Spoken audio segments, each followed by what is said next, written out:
things. One of the ways that I knew that my writing had kind of leaked into the broader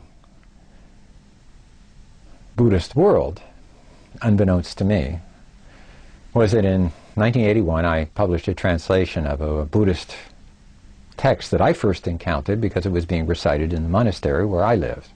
This is Manjushri Namasangiti, and I was intrigued by this text. It was a very interesting text.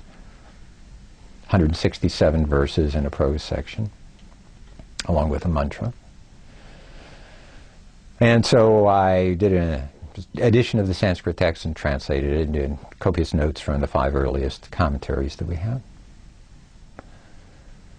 But about 20 years later, after my publication of this, I found out that a guy I had known in the monastery wrote me and told me that for the previous 20 years he had been chanting my translation of that text every day, morning and night.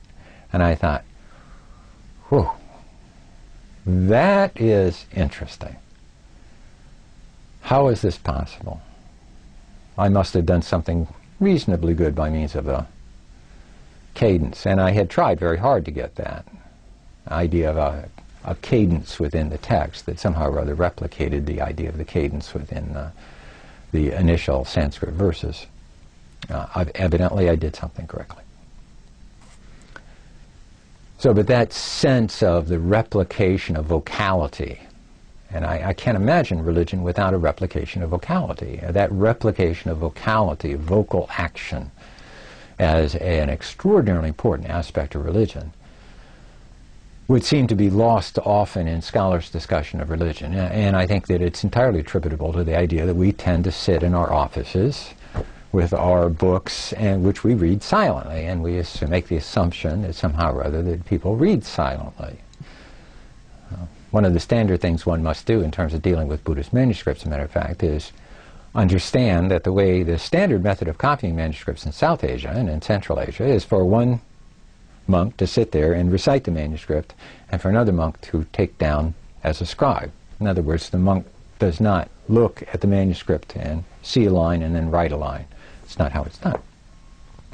And so, very often, the writer, the scribe, will not exactly understand what's being recited, and so will put down various letters that he hears, but are not the letters that are being on the previous page. And so we have similar little letters going from dental to retroflex and various other kinds of letters. You have to be aware of the fact that there might have been a massaging of the sounds simply by this problem of the transmission between the reciter and the scribe.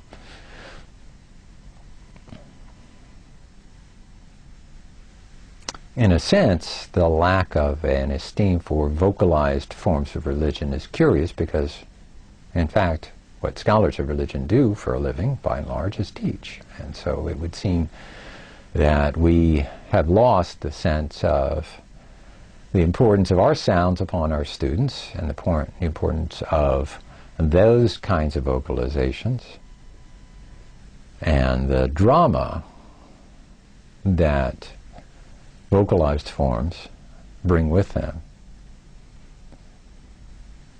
And so I would be, whereas most traditional forms of definitions of religion emphasize either behavioral, meaning physical behavior almost invariably, behavioral forms or mental forms, I would say that we really need to take cognizant of the power of that vocalized expression, particularly in a community speaking and listening. And perhaps, since South Asia is such an intensely oral and oral area, perhaps I'm a little more sensitive to this than other people are. But I think that since we've only had something approaching universal literacy in the last 200 years, we perhaps lose sight of those other aspects of it.